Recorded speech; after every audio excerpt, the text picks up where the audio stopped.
Hello everyone. तो एक बार फिर से आपका मेरी नई वीडियो में स्वागत है। तो आज की वीडियो में हम बात करेंगे कि कनाडा किसको आना चाहिए और किसको नहीं आना चाहिए, किसको कनाडा के पैसे वेस्ट नहीं करने हैं और वो अपने पैसे बचा सकता है और इंडिया में अच्छा सेटल हो सकता है। तो देखो, जिसके पास भी इंडिया में अच्छी खासी जमीन जायदाद है, जिसके कोई टेंशन नहीं है, बढ़िया घर बना हुआ है, पीछे जमीन काफी है, कोई दिक्कत नहीं है कि आप एक जमीन बेच के भी कनाडा आ जाओगे तो आपको कोई फर्क नहीं पड़ रहा, तो कनाडा मत आओ। कनाडा आके फिर आपने इतना स्ट्रगल करना है क्यों जब आपके पास अच्छी खासी सेटल्ड जिंदगी है इंडिया में। हाँ, फिर आप बोलोगे कि पर मुझे खुद से कुछ करना है, इंडिपेंडेंट बनना है, वो जमीन मम्मी पापा की है। बट स्टिल आप इंडिया में रह के भी कुछ कर सकते हो, अपना बिजनेस खोल सकते हो। जैसे है ना कि अगर आपके पास जमीन है, आप वो बेच के कनाडा आ रहे हो, तो वही बेच के आप अपना वहां पे कोई भी अच्छा खासा बिजनेस शुरू कर सकते हो। लेकिन कनाडा में अभी जो सिचुएशन है, जैसे बहुत ज्यादा स्ट्रगल है, बहुत ज्यादा काम की दिक्कत चली हुई है, हाउस क्राइसिस है, तो ऐसी सिचुएशन में अगर आपके पास अच्छा खासा पैसा है इंडिया में, तो प्लीज कनाडा आके यहाँ पे टाइम वेस्ट मत करो। यहाँ पे आके आप रोने वाले हो, क्योंकि जो इंडिया में सेटल है ना अच्छा खासा, उसको यहाँ पे आने के बाद बहुत डिफिकल्टीज होने वाली है।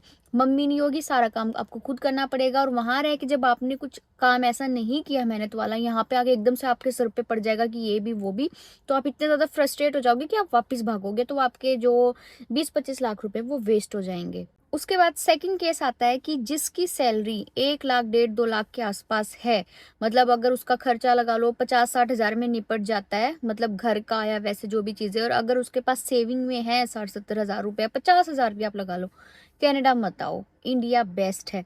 मैं बताऊं, अगर आप 2017-2018 में कनाडा आने की सोचते ना, तो अच्छा डिसीजन था, कोई प्रॉब्लम नहीं थी उस टाइम, हाउस क्राइसिस नहीं थे, रेंट इतना ज्यादा नहीं था, ग्रोसरीज भी इतनी ज्यादा महंगी नहीं थी। आजकल तो मैं बताऊं, डोलरामा में, डॉलर नाम है ना उसका, लेकिन डॉलर की कोई चीज नहीं मिलती वहां पे। डोलरामा इतना ज्यादा महंगा चला हुआ है, तो डोलरामा में इतनी सारी चीजें महंगी हो चुकी हैं, जो कभी 1-2 साल पहले जो मैंने रेट देखे थे चीजों के, आज उसके रेट 5 डॉलर तक पहुंचे हुए हैं। तो बहुत ज्यादा महंगाई हो चुकी है अभी फिलहाल। लेकिन अगर आपके पास इंडिया में इतनी सेविंग हो रही है, तो आपको कनाडा आके करना ही क्या है, तो आप कनाडा मत आओ। आप अच्छे से इंडिया में सेटल हो, वहीं पे आप अपना कुछ और आगे बढ़ा लो या कुछ भी चीज कर लो। मैं ये नहीं कह रही कि कि अगर आप चाहते हो कनाडा हो, अगर किसी का कनाडा घूमने का मन है, कनाडा रहने का मन है, लेकिन जेन्युइनली पढ़ाई के लिए कनाडा आना चाहता है, जैसे कि हाँ मुझे तो पढ़ाई ही करनी है, मुझे तो कहना है पढ़ना, फिर तो खुल के आओ, फिर तो कोई चक्कर ही नहीं है। लेकिन मैं उनके लिए ये बोल रही हूँ जिसको थोड़ा पैसा कमाने का होता है ना। देखो, 80-90% तो स्टूडेंट यहाँ पे इसी माइंडसेट से आते हैं कि जो इंडिया में सेटल नहीं है, जिनका पीछे जमीन जायदाद का भी कुछ खास मतलब रोल नहीं है, और वो कनाडा आके अच्छे खासे पैसे कमाना चाहते हैं, अपना करियर बनाना चाहते हैं, और मम्मी पापा के लिए कुछ ना कुछ करना चाहते हैं। मम्मी पापा के लिए तो हर कोई कुछ ना कुछ करना चाहता है, लेकिन कनाडा आके थोड़ी अपॉर्चुनिटीज ऐसी हो जाती हैं कि भाई हाँ, हम ज्यादा पैसा कमा सकते हैं। देखो, इस वे में मैं आपको बोल रही हूँ। हाँ, वैसे कि आपको पढ़ने के लिए आना, तो बेशक आओ, कनाडा बहुत अच्छी जगह है। आप मतलब कनाडा सुंदर बहुत है, लेकिन अभी जो सिचुएशन चली हुई है, जैसे हाउस क्राइसिस है, जॉब का थोड़ा सा ऐसे ही चला हुआ है, पीआर के लिए लटकाया हुआ है स्टूडेंट्स को, प्रोटेस्ट ही चले हुए हैं, हर जगह कनाडा में प्रोटेस्ट चले हुए हैं। तो मैं उस हिसाब से बता रही हूँ कि अगर कनाडा मतलब इंडिया में आप सेटल हो, तो फिर कनाडा मत आओ, क्योंकि यहाँ पे पीआर के लिए लोग इतने ज्यादा धक्के खा रहे हैं ना, जितना आप सोच भी नहीं सकते। क्योंकि जो कनाडा में फील कर रहा है ना, इंडिया में कोई नहीं समझ पाएगा, जो कनाडा में स्टूडेंट इस टाइम जो सिचुएशन फील कर रहे हैं पीआर को लेके। तो इस हिसाब से अगर मतलब आप समझ गए होगे जो भी मैं समझाना चाहती हूँ, कि अगर आप बढ़िया अच्छे खासे सेटल हो इंडिया में, तो कनाडा प्लीज मत आओ। फिर यहाँ पे आने के बाद आप सोचोगे, यार मैं तो सही था इंडिया में, अच्छे खासे पैसे कमा रहा था, बैठे बैठे घर पे आराम से रोटी मिल रही थी, जहां मन कर रहा था वहां जा सकता था।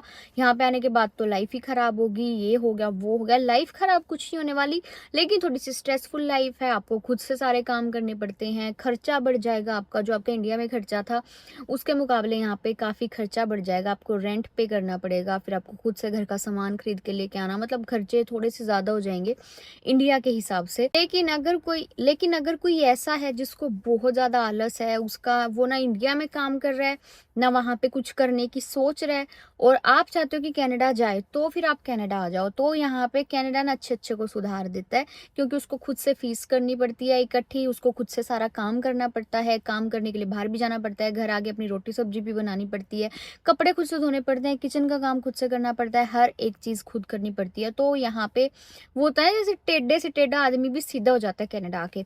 वो तो जरूर आओ कनाडा, मतलब जिसको होता है ना कि नहीं ये कुछ नहीं कर रहा, ये तो ऐसे ही बैठा रहता है घर में, वो कनाडा आ जाओ। यहाँ पे आके कनाडा आपको सब कुछ सिखा देता है, टाइम की वैल्यू, या फिर कि हाँ जो काम नहीं करता था इंडिया में, यहाँ पे आके वो खुद काम करने लग जाता है, उसको कोई कहने वाला भी नहीं होता। अब देखो इंडिया में आप कहते हो कि काम कर, तब भी अगर नहीं करता कोई, लेकिन यहाँ पे आके उसको कोई कहने वाला नहीं है, बट वो खुद से ही काम करने के लिए उठ जाता है।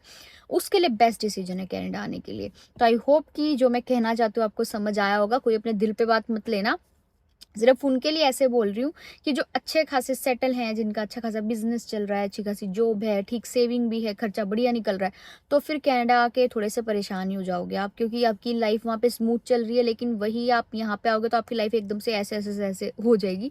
तो थोड़ा सा आपको होगा कि यार इंडिया ही ठीक थे, क्यों यहाँ पे आए, क्योंकि यहाँ पे अब खर्चे कम नहीं है पहले के मुकाबले, अब खर्चे बहुत ज़्यादा बढ़ चुके हैं। देखते देखते ऐसी ऐसी चीज़ों के मैं रेट देख रही हूँ ना हर रोज़, ये कभी मिल्क का जो बेसिक नीड्स हैं, जो हम डेली किचन में बिना खाए रह नहीं सकते, उनके लिए रेट बढ़ाए ही जा रहे हैं। ग्रोसरी इतनी ज़्यादा महंगी होती जा रही है।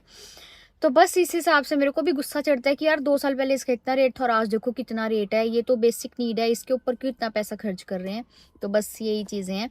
तो आई होप कि आपको आज की वीडियो समझ आई होगी। लेकिन हाँ, कुछ लोगों का कनाडा आने का मन भी होता है कि वो सेटल भी है, लेकिन हमें तो कनाडा रहना है, फिर भी हमें कनाडा ही रहना, तो भी आ जाओ आप।